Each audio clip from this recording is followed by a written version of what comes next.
Olá! Sejam muito bem-vindos ao podcast Entre Mães. Eu sou a Natália Sanches, educadora parental e mãe da Luna. Aqui vocês vão encontrar muito acolhimento, desabafos e informações pertinentes à maternidade, com todas aquelas dores e delícias que só nós mamães sabemos.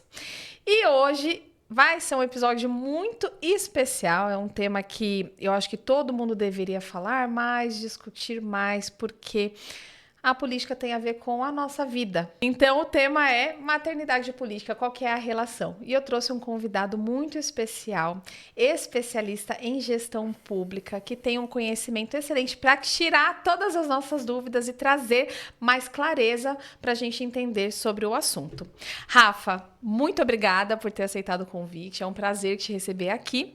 Pode se apresentar, o espaço é todo seu. Prazer é todo meu, Natália. Eu que agradeço pelo convite. Bom, gente, eu sou Rafael Rezende, sou técnico e consultor em gestão pública e ciências políticas. Atualmente estou me graduando em ciências políticas e sou entusiasta da educação, principalmente educação dos nossos pequenos, das nossas crianças. Então, acho que vai ser bem produtivo esse nosso bate-papo aqui hoje para falar dessa questão, principalmente da educação na primeira infância, que é algo que eu entendo como fundamental nas nossas vidas. Com certeza, Rafa. Nossa, eu tenho gravado e feito uma série de vídeos falando dessa fase inicial mesmo da vida, então da gestação, do parto, puerpério, da amamentação, que atualmente eu não vejo uma atenção muito voltada para esse período, e é uma questão de saúde pública também, porque já tem estudos que comprovam que quanto melhor é esse período da gestação, quanto melhor é o parto, o puerpério, a amamentação, mais chances essa criança tem de ter um desenvolvimento saudável. E falando um pouquinho de gestação, que eu acho que é um período que, por exemplo, poderia se ter mais políticas públicas voltadas para auxiliar essas mães física e emocionalmente, financeiramente também. Sim, sim. Para quem que a gente pode cobrar isso daí? Qual o cargo que compete desenvolver essas políticas públicas? Bom, as políticas públicas, de forma geral, no Brasil, elas sempre estão divididas em três fases, né? Uhum. Federal, estadual e municipal. Você parte desse princípio.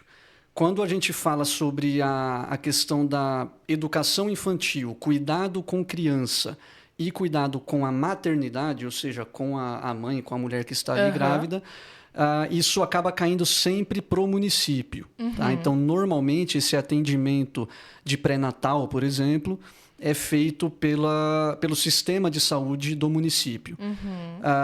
Então, num primeiro momento, a gente deveria cobrar, né, dos nossos gestores públicos em nível municipal, prefeitos e vereadores. Tá? Só que o que acontece é que essa questão do cuidado com a gestação no Brasil, de uma forma geral, não se tem um olhar tão atento para essa questão. Muita gente acha que a vida da criança ou do ser humano só começa na hora que ela sair da barriga e aí beleza, aí eu vou cuidar dessa criança. Sim. E é algo totalmente errado. Então, em termos de cobrança, essa primeira cobrança tem que ser direcionada para o nível municipal. É claro que políticas públicas estaduais e federais também são falhas e também poderiam ser trabalhadas no Congresso Nacional, por exemplo, por deputados e senadores, né? Mas, como infelizmente no Brasil o Congresso parece ter outras pautas que, na visão deles, são mais importantes, esse tipo de questão acaba ficando mesmo com os municípios, geralmente. Ah, tá. Mas aí, assim, por exemplo, eu falei um pouquinho de gestação, agora pensando em licença maternidade. Licença maternidade é uma questão que deveria ser tratada por qual? Federal? Federal. Congresso Nacional, porque aí, na verdade, também tem uma ligação com as nossas leis trabalhistas, né, com a legislação trabalhista em si. E nós temos um problema no Brasil também, que você tem hoje uma mudança no mercado de trabalho, muita gente ainda trabalha no regime CLT, obviamente, mas Sim. nós temos também muitas empreendedoras que se tornam mães e, de um modo geral, não têm os mesmos direitos que aquelas mães que estão no regime CLT, né? Então, nesse caso, é necessária realmente uma revisão dessa legislação federal, Congresso Nacional, Brasília, para garantir não só o cumprimento dessa licença maternidade, ao meu ver, para todas as mães. Inclusive quem não é CLT. Incluindo quem não é CLT, tá? E pensando mesmo tanto na vida e no bem-estar da mãe, obviamente, Sim. mas pensando na criança também. Porque você imagina uma mãe que mora numa comunidade carente e aí o filho nasce, ela vai precisar ali de 6 meses para poder dar aquela atenção, todo aquele cuidado para o início da vida ali daquela criança, só que ao mesmo tempo ela vai estar preocupada com o dinheiro que está faltando para pagar as contas, para colocar comida na mesa. Para sobreviver, né? Para sobreviver, de uma forma geral. Então, isso tudo deveria ser visto realmente pelo Congresso Nacional. Seria uma lei, uma ordem, vamos dizer assim, de cima para baixo mesmo que teria que vir, né? Sim. E olha como tem o impacto e a gente deixa de perceber essas questões, né, mais profundas. Porque, vamos falar um pouquinho de puerpério, você falou dos 6 meses. Sim. Hoje não é 6 meses, são 4 meses para o CLT, sim. Empresa cidadã que tem os 6 meses, Exato. Então não são todas. Aí fica uma discrepância em relação até a conversar com a questão do que a OMS recomenda de amamentação exclusiva. Mas, para além disso, quando essa mãe ela está preocupada em sobreviver, que eu achei lindo isso que você falou, né? Ela está preocupada em sobreviver, porque tem conta para pagar, ela precisa se alimentar, a criança precisa se alimentar, tem aquelas necessidades fundamentais que precisam ser preenchidas. Ela não consegue suprir aquelas necessidades mais iniciais, emocionais daquela criança. Ela não consegue perceber aquela criança de maneira integral. Ela não consegue se conectar verdadeiramente com aquela criança. E isso tem um impacto muito profundo no desenvolvimento. Sim. Então, a gente já fala de, assim, pessoas que não partem... Desde o nascimento, elas já não partem da mesma linha. Exato. De início. A desigualdade já começa aí. Já começa quando você aí. nasce. Exatamente. Sim. E o Brasil, a questão da desigualdade social no Brasil, ela é uma realidade, tá? E quando eu falo sobre isso, é o fato. E quem tenta negar, existem pessoas que tentam negar esse fato, né? Infelizmente, mas quem tenta negar esse fato está completamente fora da realidade, não vive naquele mesmo mundo em que nós vivemos. Sim. Né? E essa desigualdade começa já a partir do momento em que você sai da barriga da sua mãe. Sim. Tá? Então, por exemplo, eu nasci numa família muito pobre, muito humilde. Né? Eu tive dificuldades ao longo da minha infância que eu não teria se eu tivesse nascido numa família de classe média alta e daí por diante. Sim. Né? Por outro lado, eu tive algumas vantagens porque eu cresci em um bairro que era um pouco mais desenvolvido, eu não cresci numa comunidade carente, né? Sim. Então eu tive, por esse lado, vantagens que a criança na comunidade carente já não tem. Né? Então, desde o momento em que a gente nasce, a gente já parte de uma... Não existe uma equivalência de oportunidades e isso tudo acaba influenciando na formação desse ser humano. Né? E por muitas vezes, se a gente tem esse primeiro período defasado, a gente acaba perdendo de fato um ser humano ali. Sim. Tá? Hoje eu estava conversando com algumas mães falando da poda neural. Eu não vou aprofundar nesse assunto, mas a primeira grande poda neural que a gente tem acontece aos 2 anos. E ela vai eliminar aquelas conexões que a gente não utiliza mais e vai priorizar aquelas que a gente mais utiliza. Mas por que eu estou citando isso? Porque uma criança que dentro desse período, né, desde que nasceu até os 2 anos, que ela formou mais conexões de sobrevivência, porque ela está sempre naquele estado hipervigilante, de alerta, é mais prejudicial para ela, porque ela vai manter esse estado por muito mais tempo. Com certeza. São as conexões que ela mais realizou. Então, isso acarreta até na questão da saúde pública lá na frente, Exato. que é uma criança que vai estar mais propensa na fase adulta a desenvolver depressão, desenvolver ansiedade, que também traz um custo para o poder público. Sim, sem dúvida, sem dúvida. É a questão da saúde preventiva. Isso. A gente não pensa aqui no Brasil, de forma geral, em prevenir o problema de saúde, ou seja, evitar que aquele problema de saúde aconteça. E a quantidade de pessoas que a gente conversa hoje em dia, adultas, né, que trazem problemas e traumas, tá, tanto físicos e fisiológicos, como psicológicos da infância, é algo assim impressionante, triste, né? Sim. E impressionante. E aquela criança que teve a infância muito complicada, com muitas dificuldades, primeiro, eu costumo dizer que a criança ela precisa ser criança. Sim. Sabe? Eu me lembro do meu tempo de criança, que apesar das dificuldades que eu tinha ali com a minha família, eu brincava na rua, eu tinha meus amiguinhos, gostava de ir para a escola, porque a escola era um ambiente ainda, até certa forma, saudável, né? Eu estudei enquanto criança ali na década de 90, tá? Então, assim, a criança precisa ser criança. Quando você tira essa possibilidade da criança, além dela poder se tornar, né, uma criança já com vários traumas, vários problemas, isso passa para a adolescência, passa para a vida adulta e é uma bola de neve. Sim, é uma bola de neve. Tem um desdobramento muito grande. Tem, porque aí você pega a questão financeira também, econômica. Se eu não tenho condições de estudar, a minha possibilidade de crescer economicamente também se torna menor, né? E aí falta de dinheiro na vida adulta é uma das causas de problemas psicológicos e tudo mais, né? Enfim. Então, a gente precisa pensar isso tudo de forma macro mesmo. Sim. As políticas públicas no Brasil, principalmente quando a gente fala de primeira infância, elas costumam pensar muito no imediatismo, sem focar naquela pessoa no futuro. Porque a criança ela vai se tornar um adulto, e é um adulto que vai utilizar os nossos serviços públicos, entre eles a saúde, e com esse monte, né, esse amontoado de questões de saúde, o custo disso acaba se tornando maior mesmo, pro Estado. Sim. Né? Isso é fato. Sim. E para além do custo, né, que claro é preocupante, mas também é um indivíduo que na fase adulta precisa contribuir para a sociedade. Sim, sem dúvida. Né? E se ele não está saudável, ele não consegue também contribuir. Exatamente. Ou seja, são tantas camadas, tantos desdobramentos, Exatamente. que falta esse olhar macro mesmo, né? De pensar assim, se eu investir mais nessa fase aqui inicial da gestação, do pós-parto, revisando licença maternidade, dando condições para que aquela empreendedora consiga também se manter nesse período, tanto da gestação quanto do puerpério, dando condições para que aquela criança parta de uma linha mínima ali, saudável, igual para todo mundo. Se eu não me preocupo com isso, os desdobramentos são tamanhos lá na frente. São bem complicados, e isso é algo que acontece assim num percentual altíssimo no Brasil. Tá?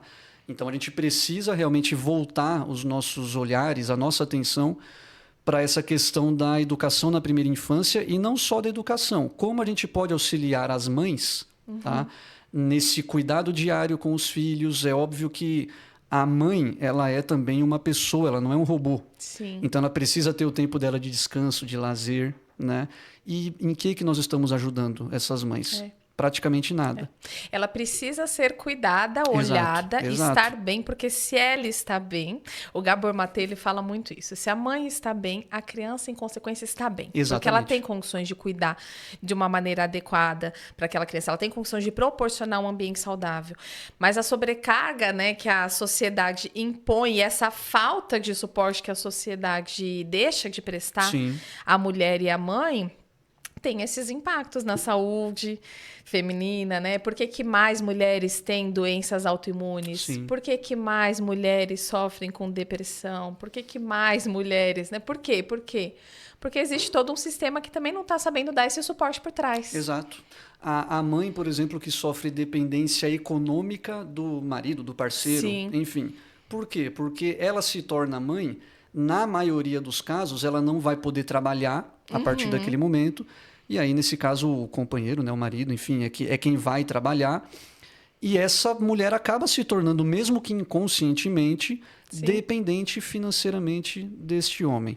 E isso a gente sabe que também pode acarretar outros problemas para ela própria e também para a criança. Com certeza. Inclusive criando um ambiente ali de convivência diária, né, em casa mesmo, que não é nada saudável tá, para a mãe e para a criança. Insalubre, né? Tantas outras coisas, como, por exemplo, né, violência doméstica e muitas outras coisas. Exatamente. Porque não tem esse olhar de que é uma parceria. Se não existe essa mãe cuidando dessa criança, Aquele pai também não consegue trabalhar. Exato. É um sistema que tem que ser igual. Então, não é, ela tá ali brincando. Não, ela tá ali cuidando de uma vida que exige muita atenção, Sim. que exige muita energia e muitas vezes não tem condições, né? E cuidando de uma vida que interessa ao Estado. Exatamente, esse é o ponto. Eu gosto de dizer que as mães, elas são talvez as principais parceiras do Estado, né?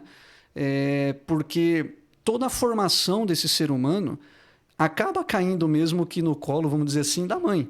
Sim. Né? Então, eu, como poder público, eu preciso olhar para essa mãe, lógico, como um ser humano que merece cuidados e tudo mais, mas também como uma parceira. Sim. Nossa, o papel que a mãe tem dentro da sociedade é algo indescritível. Que me desculpem os pais, tá? Né? E os homens de forma geral, mas não tem como comparar Sim. o papel e a importância da mulher e da mãe dentro da sociedade com o papel do homem. O homem tem o papel importante, obviamente, Claro. também, mas a mãe deveria ser uma parceira, assim, tratada, né, como uma parceira de primeira hora por parte do poder público, né? Sim, com certeza. Você foi me falando e eu fui lembrando, eu citei o Gabor Maté, de uma pesquisa que ele fez dentro da Cracolândia, lá dos Estados Unidos mesmo, e ele foi entrevistar, ele foi investigar o porquê que aquelas pessoas estavam ali. E ele constatou que 99,9% daquelas pessoas tiveram experiências adversas na infância. Sim. Elas não estavam ali porque elas queriam, né? E hoje a gente sabe que essa falta de cuidado nessa fase inicial também te torna uma pessoa mais propensa a desenvolver vícios, alcoolismo, Sim. utilizar drogas e parar numa situação dessa. Então, como que você enxerga hoje e que a política pública consegue ajudar nesse sentido? Vamos pensar. Bom, não é... Complexo. É algo complexo, mas que é interessante a gente começar a pensar dessa forma, porque eu gosto de dizer que não existe solução simples para problema complexo. O problema sendo complexo, a solução será complexa também, e a gente pode levar anos e anos, às vezes, para encontrar uma solução de fato para... Não é imediato. Não é imediata, né? E no Brasil a gente tem um costume de querer resolver tudo a ferro e fogo, tá?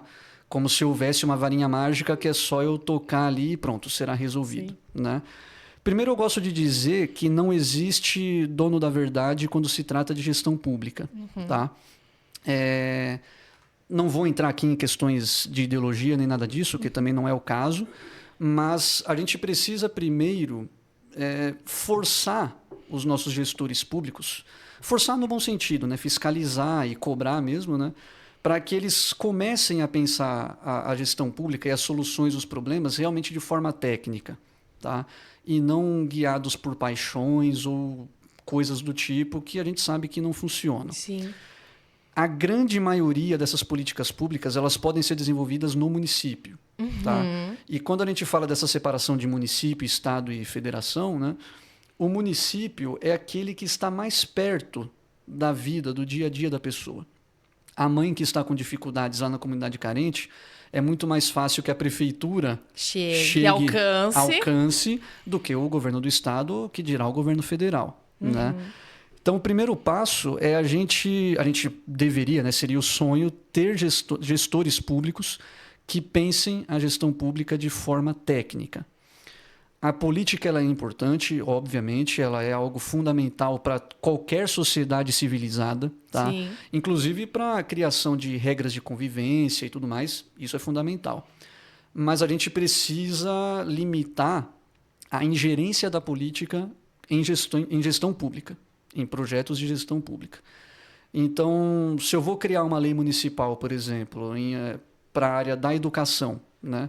Primeiro, eu tenho que entender que esse município possui índices, características, pessoas com características próprias e que são diferentes de outros municípios.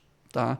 A gente não pode comparar um município de 700 mil habitantes com um de 15 mil habitantes, por exemplo. Tem muita diferença. Sim. E quando você vai montar uma política pública, você tem que medir todas essas diferenças.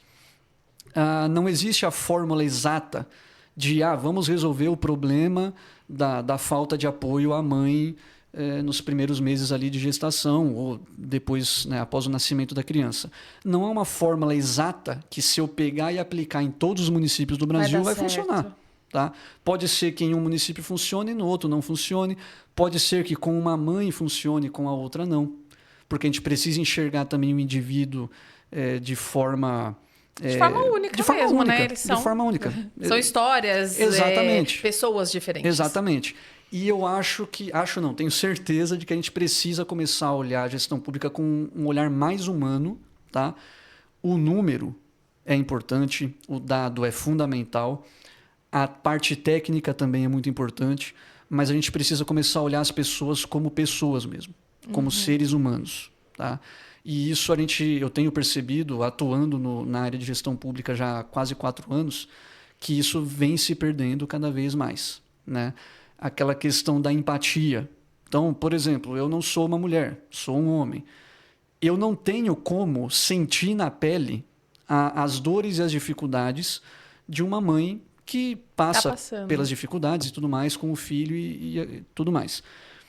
Eu não tenho como sentir isso na pele, mas eu tenho que ter empatia de imaginar, poxa, se fosse comigo, né? Ou se fosse com a minha mãe, ou com a minha esposa, com uma mulher próxima de mim que eu amo, né? Será que eu ficaria feliz com essa situação? Óbvio que não, né? O gestor público deveria também pensar a política pública dessa forma, tá? Mais humanizado, tá? Do que propriamente falando em questões numéricas, e aí utilizando números e dados para você adaptar aquela política da melhor forma possível. Né? Estudos, números, dados dessa importância. São fundamentais, sim, sim. Mas olha que lindo isso que você falou, da empatia.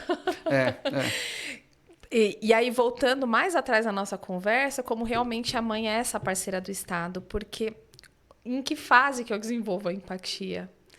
Na infância, quando eu sou olhado também como um indivíduo que tem valor, quando aquela mãe consegue enxergar as minhas necessidades, e aí por espelhamento eu também vou aprendendo a empatia. Exatamente. Então, se essa mãe não conseguiu proporcionar isso, a gente tá perdido lá na frente. Como que eu terei isso enquanto adulto se eu não aprendi isso, ou se eu não vi isso na minha casa, por exemplo, enquanto eu era criança? Sim. Eu tenho 37 anos hoje. Eu tenho costumes até hoje, e dentro da minha personalidade, que me remetem a quando eu tinha 6 anos de idade, 5 anos de idade. Né? Coisas que aconteceram na minha vida na época de escola, que naquela época, obviamente, você não tem do discernimento, né, de entender a importância daquilo, mas que depois que você se torna adulto, você começa a entender. Né?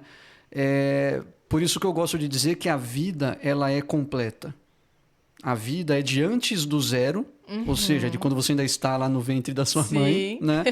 Até o último segundo que você estiver respirando. Tá? E não importa se você vai partir com 40 ou com 80, 90 anos. Não importa. E a gente precisa pensar a vida em como dar ferramentas para as pessoas serem felizes ou viverem de uma forma pelo menos digna, num primeiro momento, durante toda a vida dela. Sim, que é diferente de sobreviver. É diferente de sobreviver, exatamente. Sobreviver, eu gosto de dizer que sobreviver não é viver. Exatamente. Sobreviver é sobreviver. É você ter ali, tipo, o básico do básico para não morrer de fome. Sim. Tá? E a gente sabe que isso acontece demais no Brasil, não é pouco. Tá? Eu visito muito periferia, assim, e tem algumas situações que são lastimáveis, e aí você percebe que é toda uma cadeia. Aquele homem ou aquela mulher com 50 anos de idade, por exemplo, que hoje está passando por 1000 dificuldades na vida, se você puxar o histórico dessa pessoa, você vai ver que lá, quando ela era criança, ela teve muitas dificuldades. Sim. Você citou a questão de moradores de rua, por exemplo. É até um desafio importante para quem está nos assistindo. Tentem, pelo menos uma vez na vida, parar um morador de rua, não importa onde for, e puxa uma conversa para conhecer a vida daquela pessoa. Vocês vão ver que, na maioria dos casos, existem os traumas que levaram aquela pessoa a estar ali. É claro que a gente não vai tirar a parcela de responsabilidade também da própria pessoa, que existe. É óbvio que existe, né? Mas, normalmente, são traumas assim terríveis, e grande parte desses traumas vem desde a infância. Sim. Tá? É aquilo que a gente estava falando, que quando você tem uma mesma linha de início, fica mais fácil até de você mensurar, mas aqui não existe isso, existe uma desigualdade muito grande. Então, tem uma parcela, às vezes, que faltou para aquela pessoa, mas como que foi a formação dessa pessoa também? Sim, exato. A formação é importante. Quando ela começa dentro de uma família que não está preocupado com a sobrevivência, que consegue olhar para ela como indivíduo, preencher aquelas necessidades, ela tem outras oportunidades. Exatamente. Pode ser que lá na frente aconteça, dê alguma coisa, pode acontecer, mas ela tem outras capacidades físicas, emocionais, mentais, para lidar também com aquele problema. Diferente daqueles que estão vivenciando trauma, que estão vivenciando situação diversa desde lá da gestação. Sim. E da gestação eu estou falando, eu até comentei no episódio retrasado, que o quanto é importante essa mãe desacelerar nesse período da gestação, porque o estresse já é comprovado, a placenta ela não consegue inibir tudo. Tá. Parte do cortisol, desse estresse, vai para aquela criança. E a tendência é que depois que ela nasce, é que ela também seja uma criança mais sensível, uma criança mais hipervigilante, mais reativa. Então, desde ali daquele período de gestação, é importante Com tudo certeza. Isso, né? Ela está vivendo. Certeza. Está vivendo. Muito legal, Rafa. E falando agora um pouquinho de parto, eu falei da gestação. Sim. Hoje, a gente sabe que o Brasil ele é inclinado à indústria cesarista, mesmo no setor público, para uma comodidade de médicos, enfim, e tantas outras coisas que eu não vou destrinchar aqui. Mas a nível municipal, a gente falou muito, então, que o município é aquele que está mais próximo do ser humano, né? Daquela pessoa. Como que o município ele pode contribuir para olhar diferente também para essa questão do parto, para tentar reduzir um pouco esses índices e índices até de violência obstétrica também. Sim. Aí eu parto para a questão educacional mesmo, tá? No sentido de criar até campanhas, né, de incentivo, que não precisam ser campanhas necessariamente espalhadas pela cidade toda. Você pode priorizar os hospitais ou as unidades de saúde que vão, de fato, atender essas mães. Né? Ao longo da gravidez, a mulher, por exemplo, descobriu hoje que está grávida, aí vamos supor que ela tenha medo do parto normal. Que acontece muito. Um dos motivos, inclusive. Exato, né? Exato. Aí ela já vai colocar na cabeça dela, bom, eu vou partir para outra opção, porque eu não quero ter aquela dor toda, todo aquele processo tal. Ok, né? Durante o pré-natal, durante todo aquele processo até a chegada de fato do parto, eu entendo que o município, incluindo médicos, tá? Não só podem, como devem tentar mudar a mentalidade dessa mãe, mostrando para ela os benefícios do parto normal em comparação com os demais partos. Né? Obviamente que, no fim das contas, a escolha, a priori, é da mãe. Né? A não ser que ela tenha alguma questão ali de risco para a vida dela ou do próprio filho, né? Que aí o médico mesmo indica que vai ter que ser desse jeito e pronto, acabou. Né? Mas isso é um índice pequeno. Muito pequeno. Né? Isso é um índice pequeno. Então, de forma geral, é você tentar, enquanto poder público, incentivar essas mães, mostrando para elas os benefícios do parto normal, tá? Tanto para ela como também para a criança. Né? Violência também nesse tipo de situação para além da questão legal, por exemplo, de tem que ter polícia e tal, não sei o quê, não. Poder legislativo municipal. Tá? Um dos papéis, por exemplo, do vereador é fiscalizar o trabalho, né, o serviço público que está sendo oferecido dentro de uma unidade de saúde, por exemplo. Ou do próprio hospital ali do município que vai realizar aquele parto. Esse tipo de fiscalização é importante. Pode ser feito pela própria população, obviamente, mas nós estamos falando de um país onde não há educação política, cívica nesse nível. Né? Então, nesse sentido, a fiscalização fica por parte ali dos vereadores, né? Poder Legislativo Municipal. Mas tentar incentivar as mães, eu acho que isso é interessante. Às vezes pode parecer simples, né? Um homem está falando isso também. Né? Porque não serei eu que estarei lá, né, com a criança tudo e que vou passar pelo parto. Né? Mas o próprio médico também tem essa influência de mostrar para a mãe que enquanto profissional, né, enquanto médico, eu te recomendo o parto normal, por isso, isso e isso. E aí a gente pode ir quebrando esse medo, porque pelo que eu converso com mulheres, né, que já foram mães e tal, eu percebo que quem não fez o parto normal, a grande maioria é porque tinha medo. Sim, sim. Né? É um medo que a gente pensa no imediato, ou como a gente é imediatista, né? No imediato, naquele momento, porém sem considerar a dor que a gente sente no pós-parto de uma cesariana, Exatamente. que é muito mais prolongado do que aquele momento em si do parto. Mas eu vejo muito também, Rafa, essa questão, além do médico ter essa função de orientar, de informar a mãe, de realmente esses médicos terem um incentivo para isso, porque, falando de indústria, existe um ganho por trás da cesárea e existe uma comodidade para esses médicos também em relação à cesárea, porque está ali marcado, agendado, eu vou lá e vou fazer. O parto natural é na hora que a criança decide. Então, também tentar trabalhar com esses médicos para alterar essa mentalidade também, né? Essa comodidade. Isso é fundamental. A cesariana, ela é mais prática e mais lucrativa. Sim. Tá? Aí a gente volta àquele ponto anterior do nosso papo, que é pensar a gestão pública primeiro de forma humana e não de forma numérica ou financeira e daí por diante. A cesariana, ela dá mais lucro? Sim. Com certeza. Ela é mais prática, ela facilita, vamos colocar assim, o trabalho do médico, né? Óbvio, tá? Mas isso é o melhor para a mãe? Sim. Isso é o melhor para a criança? Exatamente. Então, é o melhor para quem, né? Então, é melhor para quem? E normalmente eu digo assim, qualquer política pública que a gente vê que é melhor para o poder público, corre. Porque está errado. Política pública não tem que ser melhor para o poder público, tem que ser melhor para o cidadão. Exatamente. Né, que está sendo atingido por aquela política pública. Exatamente. Então, eu parto muito desse princípio. Mas aí também é uma questão educacional. Sim. Tá? A gente fala muito sobre cobrar dos nossos governantes, dos nossos legisladores e tudo mais. Essa cobrança é fundamental. Né? E se a gente não cobra, a pessoa que está lá porque, sabe, por status ou só por poder e tudo mais... isso tudo que eu estou falando aqui, para muita gente que está dentro de cargos decisórios na política e na gestão pública, é ladainha. Sim. Sabe? Entra por um ouvido, sai pelo outro. Né?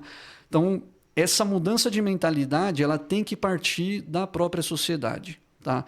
Não é fácil, obviamente, né? Requer um tempo, não vai acontecer do dia para a noite, mas ela tem que começar em algum momento. Com certeza, comecei em algum momento, em algum lugar, falando mais, levando informação, educando, dessa maneira que você está falando mesmo. Sim.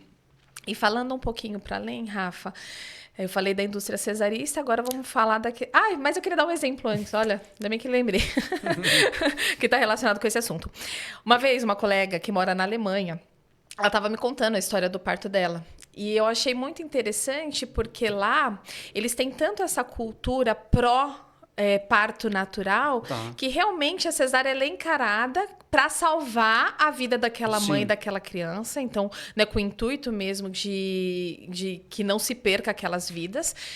E aí, que ela tava lá no trabalho de parto e não sei o quê, e ela pedindo, pelo amor de Deus, doutor, eu quero a cesárea. Sim. E ele... Não, tá tudo dentro do esperado, tá dentro do normal, a gente tá aqui te acompanhando, a dilatação tá correta, estamos acompanhando, e incentivando mesmo aquela mãe num período que a gente, quando tá com dor, a gente entra em desespero mesmo. Natural. Né? Natural. Incentivando e acompanhando aquela mãe a ter aquele parto natural. Sim. E eu achei muito legal porque partiu o quê? Da informação daquelas pessoas que estão na frente também. Exatamente. Nessa linha de frente mesmo, junto com a mãe. Sim. Então, era esse exemplo que eu queria citar, mas eu queria falar da questão da amamentação. Tá. Porque temos uma indústria pró-cesárea e temos uma indústria pró-desmame também. Sim. Que é uma das coisas mais absurdas, assim, você sequer cogitar que isso exista, mas existe. Existe. E aí, como que... a gente já falou, é informação, é educação, mas tem algo que você pensa de diferente que, de repente... o poder público possa fazer para também ajudar essa mãe nesse período de aleitamento materno? Bom, questão de legislação, tá? Eu entendo que legislações federais poderiam tornar isso menos trabalhoso para a mãe. Tá? inclusive colocando obrigações até de órgãos públicos, né, com relação a espaços próprios, né, apropriados para amamentação. Trabalhar a legislação de como que é a vida dessa mãe a partir do momento em que ela volta ao trabalho. Sim, isso é tá? importante. Isso eu vejo que é fundamental, porque enquanto a mãe está de licença e está todos os dias ali, o dia todo com a criança, ok, vai amamentar e beleza. Mas aí ela volta a trabalhar, depois de 4 ou 6 meses, seja lá quanto tempo for. Essa criança, você vai simplesmente cortar a amamentação dessa criança, né? E por nós vivermos num modelo que é capitalista, né? E obviamente nós precisamos trabalhar para ganhar dinheiro e viver, né? É meio natural que a gente tenha essa mentalidade de o quanto antes voltar ao trabalho, melhor. Tá? Porque a gente pensa primeiro no dinheiro, né? Então, eu preciso voltar a trabalhar porque eu tenho que ganhar dinheiro para comprar tais coisas para o meu filho, por exemplo. Só que na maioria das vezes são coisas materiais, né? A gente pensa no bem material. E deixa de lado questões importantes como o convívio com a criança, que é fundamental, e a própria amamentação, né? Eu vejo que o poder público ele precisa incentivar, primeiro, quebrar o tabu da amamentação. Tá? Existem mulheres, você deve saber até melhor que eu, que ficam, por exemplo, intimidadas de amamentar o filho num espaço onde existem mais pessoas ali perto. Sim. Tá? É cultural, Rafa, para além de cultural, tem tantas outras camadas, sim. Né? Mas de realmente como a sociedade não tem uma cultura com um olhar mais humano mesmo e leva tudo para um lado muito sexual. Sim. E isso inibe a mulher. Eu ia tocar nesse ponto também. Por conta de nós vivermos numa sociedade onde existe ali, lógico, uma mentalidade ainda machista e tudo mais, né? É meio normal até que a mulher pense, nossa, eu estou aqui com meu filho, tenho que amamentar, mas tem 3 homens próximos aqui de mim, né? Como será? Sabe? Será que esses homens vão ficar olhando para mim? Ou tentar até alguma coisa pior? Vai saber, você nunca se sabe. Sim, né? nunca se sabe. Dependendo do ambiente em que você está, pode ser mais seguro, tal, ok. Mas isso acontece no meio da rua, por exemplo. Estou andando com o meu filho aqui, ele está no carrinho, mas deu a hora de amamentar. Vou parar aqui, vou sentar num ponto de ônibus, por exemplo, para amamentar a criança. Que segurança que a mãe tem ali no ponto de ônibus, por exemplo, para amamentar a criança sem sofrer algum tipo de assédio ou qualquer outro tipo de violência. Né? Então, é cultural. E isso a gente muda com educação. Muda com educação. Né? Nós temos hoje adultos aí, da minha faixa de idade, 37, 40 anos de idade, que foram criados dentro de uma mentalidade, dentro de um modelo, tá? E que ao longo da vida foi melhorando, foi evoluindo, foi aprendendo, né? E para isso a educação acaba se tornando uma ferramenta fundamental. Sim. Né? Eu tive sorte de ter uma mãe maravilhosa que me ensinou muitos valores, né? Entre eles o valor de não ser um homem machista, né? Mas todos os homens têm essa sorte que eu tive? Não. Né? Então a gente precisa pensar... no coletivo, né? Como que coletivo. A gente traz essa informação para o coletivo exato. mesmo. E inclusive o menino, né? O menino, criança mesmo, ele precisa ser orientado de que determinadas práticas ou determinadas falas, determinadas ações que até um tempo atrás eram tidas como normais, né? Ou aceitáveis, já não são mais. Sim. Mas o meu pai falou que pode. Não pode. Tá? O seu pai está errado. Sim. Né? Ensinando de uma forma mesmo educativa, né? Não querendo também colocar a goela abaixo da criança. Né? De acordo com que aquela criança tem capacidade para receber, para digerir, exatamente, sim, de uma forma amorosa, respeitosa. Sim, exatamente. Mas mostrar para a criança, ou até para o adolescente mesmo, que tudo bem, essa prática era comum, mas ela não pode ser mais aceita. Né? E por outro lado também... eu vejo que os homens que já têm essa mentalidade precisam brigar junto com as mulheres. Sim. Tá? Falta. E isso é fundamental. Não adianta vir com aquela história de que as mulheres se organizam e elas lutam pelos direitos delas. É importante que elas lutem, né? As mães, nesse caso específico, também, né? Mas e o papel do homem nessa luta? O homem é um ser humano também, que tem que olhar com empatia para essas mulheres. Que tem mãe, que tem irmã, que tem mãe, tem esposa. Exatamente. É aquela história, né? Você não pode querer que façam com qualquer outra mulher aquilo que você não gostaria que fizessem com a sua mãe, por exemplo. Então, empatia. Sim. E com o ser humano, né? De uma maneira Sim, geral. de forma geral, claro. É, que isso está muito interligado realmente a esse período de educação. Sim. Então, tem 2 pontos muito legais do que você falou.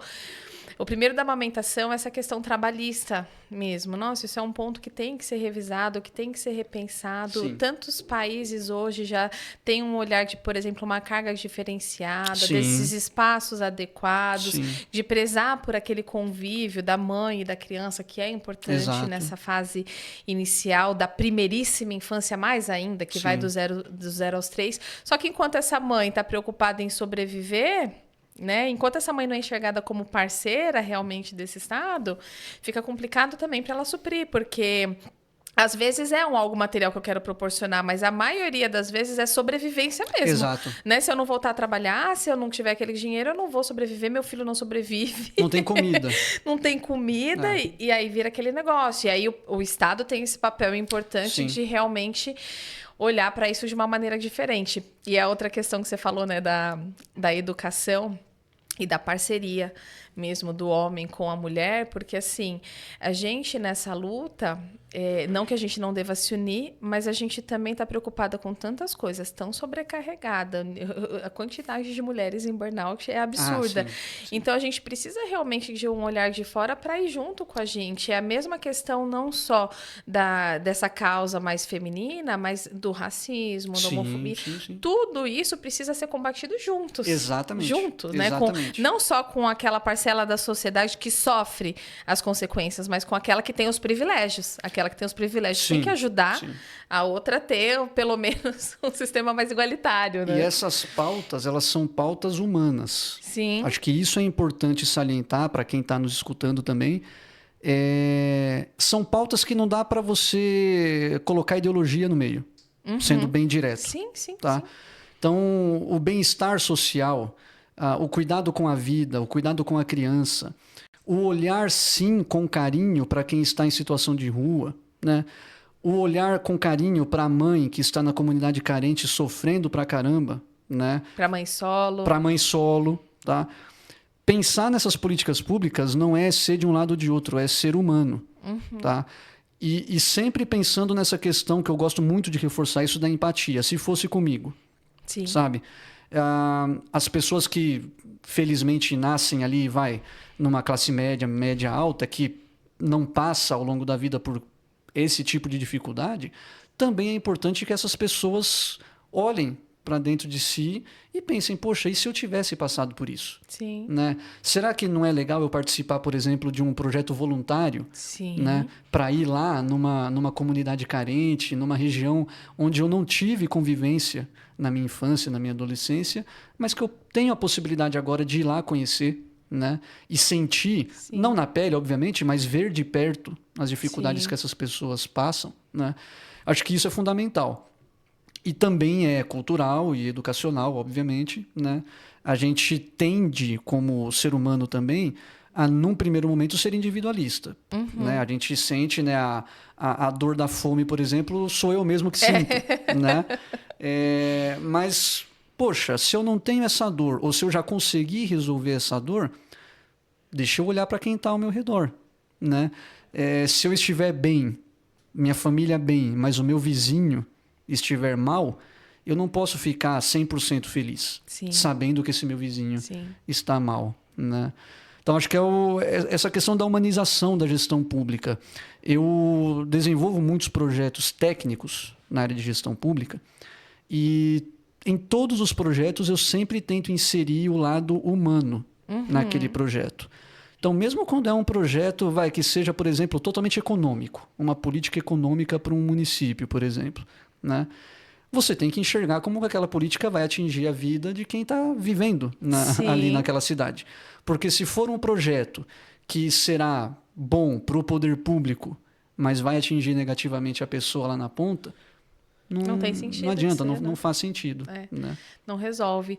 Que legal. E a gente falou muito da parte educacional, como educação, como educação, como educação. Vamos falar de educação. Boa.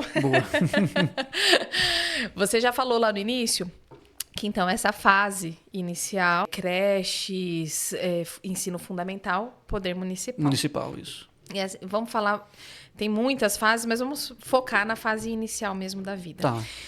Como que você acha hoje que tem que ser a visão? Porque a maioria dos professores sobrecarregados, as estruturas defasadas. Sim.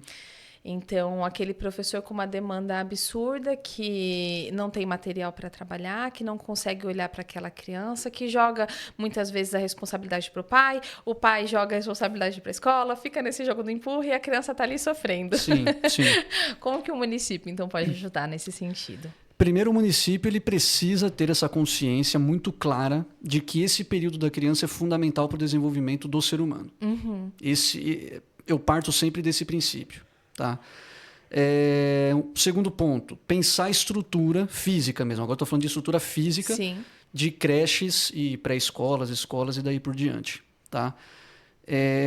Não dá para você sair da sua casa, tá, para entrar numa escola onde você vê porta quebrada, ventilador que não funciona, teto caindo e coisas desse tipo. Tá? Primeiro porque já não é... É o básico, né? É o básico, né? Aliás, deveria ser o básico, né? Mas não é tratado como básico também em grande parte, né, das cidades do Brasil. Né? Esse é o segundo ponto. A valorização do profissional. Tá? Eu conheço muitos professores, converso com muitos professores. Tomei um café com uma professora, inclusive, domingo, que foi assim, sensacional. Amo conversar com os professores. E a esmagadora maioria dos professores são ótimos profissionais. São pessoas que estão ali porque amam aquilo que fazem, amam lecionar, que ficam felizes quando um aluno aprende algo novo, quando você vê que... tem professor que fala assim, nossa, eu encontrei um ex-aluno meu depois de 15 anos e ele está assim, assim, assado. O olho do professor brilha. Tá? Então, pensar no professor como um agente fundamental também da sociedade. Assim como as mães são parceiraças do poder público, o professor, idem. Né? Quais as condições de trabalho que esses professores têm? Qual a remuneração que esses professores têm? O professor costuma trabalhar, no caso da criança, ali, de primeira infância, nem tanto. Mas, de forma geral, o professor não tem o trabalho só na escola, tem o trabalho fora da escola também. Né? Pensar em atividade, planejar a aula, enfim. Tem professores que trabalham basicamente o dia inteiro. A vida do professor é aquilo, é o trabalho. Ele se dedica, ele dá o sangue, suor, o que for necessário por aquilo. Né? A gente tem que valorizar esses profissionais. Tá? E atualizar também, né, Rafa? E atualizar. E aí, quando eu falo na valorização, é também dar ferramentas para esses professores, para que dentro da possibilidade de cada um, até de tempo e tudo mais, né, eles possam se atualizar com novas tecnologias, né, com novos formatos de ensino, né, e daí por diante. Isso tudo sendo feito, tá, estrutura física e as condições de trabalho dos professores, que também inclui material didático de qualidade, né, a gente tem que partir para o que nós estamos ensinando para as crianças. Nós estamos preparando essas crianças para a vida real, né? E quando eu digo isso, óbvio, você vai dividir isso ao longo dos anos, né? Das etapas que essas crianças vão ter. E posso fazer um parêntese até? Que hoje você está falando e a gente pensa muito em conteúdo, mas a gente se esquece que essas crianças passam a maior parte do período dentro da escola e que a escola também é responsável por auxiliar nesse processo de desenvolver as competências emocionais. Exatamente. Né? Trabalhar com o lúdico, trabalhar com artes, esportes, por exemplo, ajuda muito nessa questão. Né? Na minha época de criança, eu estudava ali no período da manhã, ia para casa, almoçava e ia para a rua brincar com os meus amigos. A minha rotina era basicamente essa, né? Hoje em dia, você não tem mais esse brincar com os amigos na rua, Tá? Até por questão de segurança. Por questão de segurança. Pública, né? Mas continua, né? Exatamente. A gente não tem segurança hoje, né? Qual pai e mãe que vai ser doido de deixar o filho lá na rua 10 da noite, por exemplo, brincando? Coisas que na minha época aconteciam. Sim. Hoje a gente precisa trabalhar muito a questão da escola em tempo integral. Tá? Escola em tempo integral, para mim, é algo fundamental. E eu ainda fico bem chateado quando eu vejo pessoas, até que se dizem, né, especialistas em educação, que falam que, não, mas a educação em período integral nem é tão primordial assim. É óbvio que ela é. Por que ela é? Porque os pais de hoje em dia, na sua grande maioria, esmagadora maioria, Sim. estão fora de casa durante o dia trabalhando. Sim. Para poder ou sobreviver ou poder dar algo melhor para aquela criança. Né? Essa questão de que a educação a gente traz de casa, também. Sim. Também, mas não só. Sim. De casa. É uma engrenagem, né, É uma Rafa? engrenagem. Assim, a família e a escola tem que estar muito unidas no mesmo propósito. Exatamente. Essa junção, fazer com que a família dessa criança participe da escola, Sim. também é muito importante. Sim. Abrindo os espaços das escolas aos finais de semana, por exemplo, para atividades que sejam culturais ou atividades esportivas, enfim, não importa, né? Mas tentar criar essa mentalidade nos pais de que, ok, a escola está ali, ela está me atendendo e ela é fundamental. Mas eu também tenho um papel Sim. que dentro da minha disponibilidade de tempo, né, Sim. eu também sou primordial para o desenvolvimento dessa criança. Sim. Que ambos, na verdade, têm que trabalhar em conjunto. Exatamente. Né? A escola compreendendo a realidade da família, a família compreendendo a realidade da escola, os dois buscando soluções para que proporcione o melhor para aquela criança. Exatamente. Né? Então, a escola em período integral, eu vejo que é fundamental, porque, obviamente, você não vai deixar a criança lá o dia todo só aprendendo Sim. português, matemática e biologia. Não. Tem né? que ter o lúdico, tem que ter a arte, tem que ter o esporte. Exatamente. Essa criança precisa ter ali 1 hora, 1 hora e meia, né, talvez por dia, para gastar energia física. E como que você gasta isso? Jogando bola, brincando de queimada, jogando um basquete, não sei, correndo no pátio, Sim. Não importa como. O movimento foi desprezado um pouco nas escolas. Totalmente. E é muito importante, porque aí a gente deixa até de compreender a questão do desenvolvimento humano, de que é uma necessidade básica da criança se movimentar e querendo que ela fique o tempo inteiro sentada, aprendendo, mas ela também precisa atender essa outra necessidade. Sim, e aí, quando a gente compreende como um todo e insere isso, a outra parte fica mais fácil também. Exatamente. Respeitar a criança como criança. Sim. Ela é uma criança. Sim. Por mais que você tenha, óbvio, que ensinar coisas para ela, vai chegar um momento que vai ter que ensinar o português, a matemática e tudo mais, mas ela é uma criança. Sim. Então, ela precisa ter uma parte do dia dela vivendo como criança e convivendo como criança com crianças. Sim. Né? Sim. Que é algo que existia até um tempo atrás e hoje, infelizmente, não existe. E é um movimento que não vai voltar. A gente não vai conseguir retomar aquela história do brincar na rua até tarde da noite. Isso, infelizmente, posso estar sendo até um pouco pessimista, né? Mas acho que eu estou sendo realista mesmo nesse caso. Não vai voltar. Tá? Mas se não vai voltar, você pode proporcionar de outra maneira. Aí você proporciona de outra forma, exatamente. É o que eu falo. Existem problemas que são reversíveis e existem problemas que são contornáveis. Tá? Esse problema específico, eu acho que ele é irreversível, mas ele é totalmente contornável. Sim. Basta ter vontade e política pública que pense nisso. Sim. Né? Então, isso tudo é fundamental. E só mais um ponto. Né? Entender o que essa criança vive no dia a dia dela fora da escola. Com certeza. Tá? E isso também é fundamental. Não adianta você querer que a criança seja alfabetizada até 8 anos de idade, que é o ideal, né?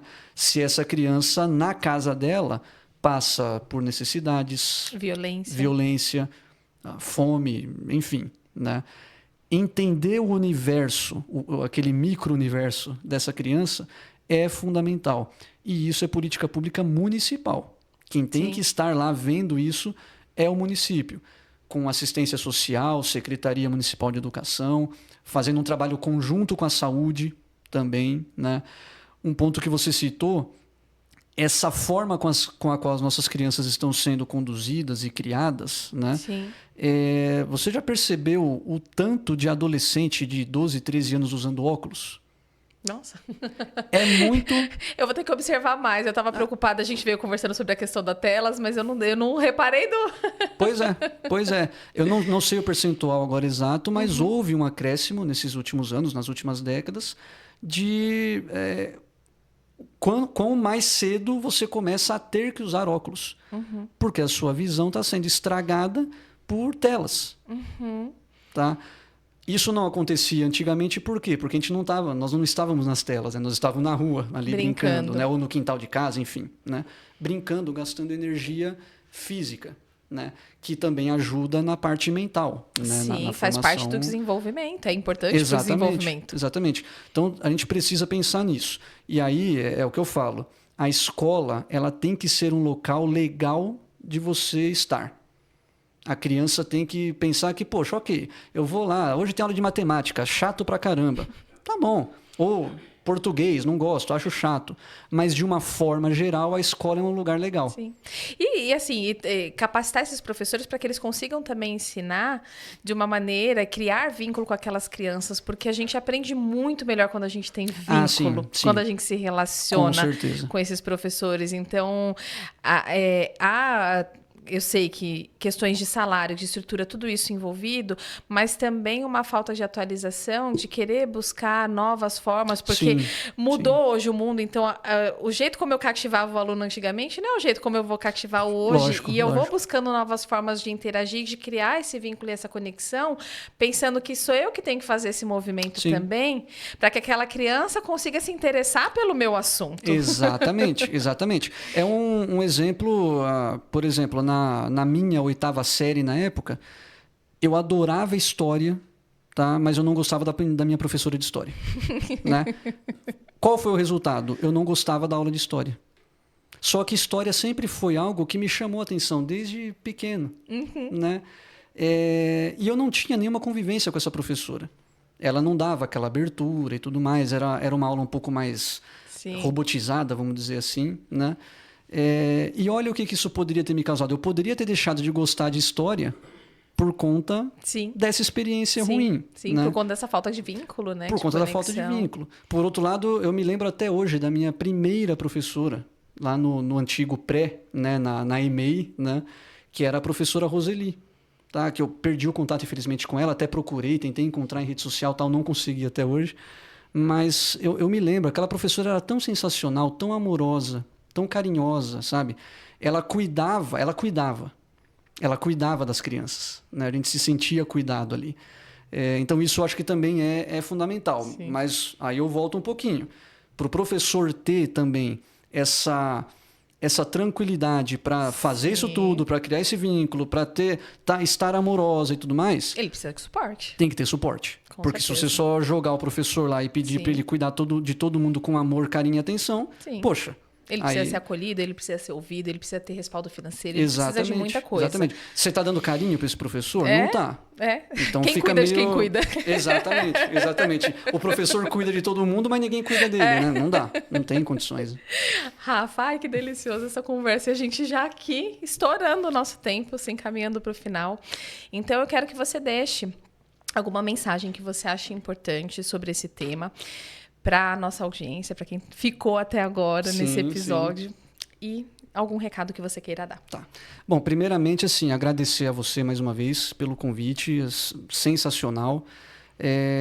Conversar sobre educação e política pública, gestão pública, é algo que eu amo. Se o podcast tivesse 5 horas, nós ficaríamos aqui às 5 horas e não faltaria assunto. Com certeza não. Mas eu acho que a mensagem principal para todo mundo que está nos escutando, nos assistindo nesse momento, a gente precisa ter educação como prioridade.